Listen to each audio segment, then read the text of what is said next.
start with that collaboration. Grants are, it's the money that goes out, and to some, that's the end of the story. That's not the case at Pinellas Community Foundation. We are partners with our nonprofits.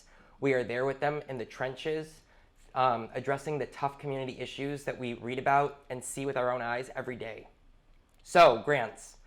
We have different types. I'm going to give some examples. We have general operating grants, which are the grants that I'm personally most proud of because they're unrestricted. We read an application from an organization, it's reviewed by a committee and our board of governors, and we say, we love this mission, we love the work you do, we're going to give this to you without restrictions. So you can use it on that staff person you desperately need. You can use it to pay the rent if you need to. We trust you so much, we love the work you do, so here's a donation. And that allows a nonprofit to respond to your neighbors in need. That's what they can do with those funds, and that's why I'm so proud of them. We have Senior Citizen Services Grants. That was a private foundation that chose PCF to handle its funds when it no longer wanted to handle the administration of grants. So we grant in the areas of housing, which we know is a pressing need right now, especially for seniors that may be on a fixed income. We have wellness, so that includes nutrition, mental health counseling, and food. And then senior support services. Those are transportation, so medical appointments. We also have the Huntley Grant, which the Dunedin Fine Arts Center is a recipient of for the pottery bus. And then we've collaborated with local government. We had the Pinellas Cares Nonprofit Partnership Fund in 2020, which granted in the areas of behavioral health, food insecurity, and eviction mitigation. All those needs arose from the pandemic, and we granted over $18 million to Pinellas County nonprofits. House of Mercy and Encouragement was a recipient of that. And we did incredible work, and that was awarded within 4 months.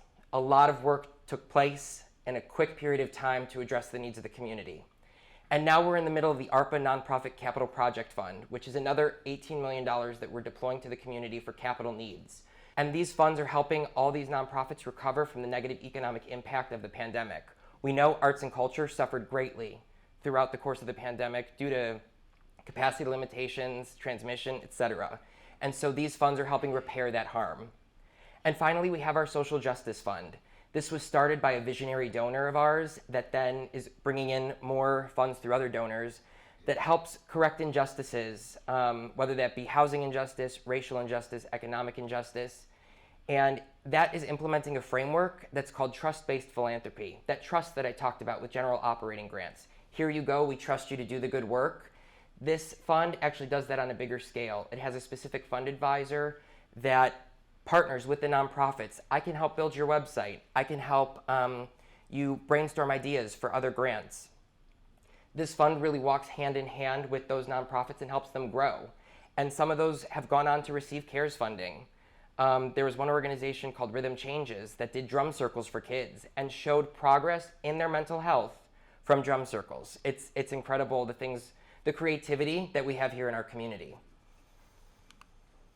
So some of our grantees are in youth and education, arts and culture, homelessness, hunger and food insecurity, mental health, education and employment, environment, and historic preservation. It's incredible to see the range of activities going on in the nonprofit community.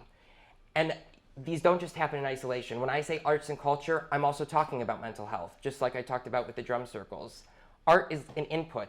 It's not just the painting you make, it's not just the dance you did, it's what happened internally as you learn to express yourself, and we love supporting that work.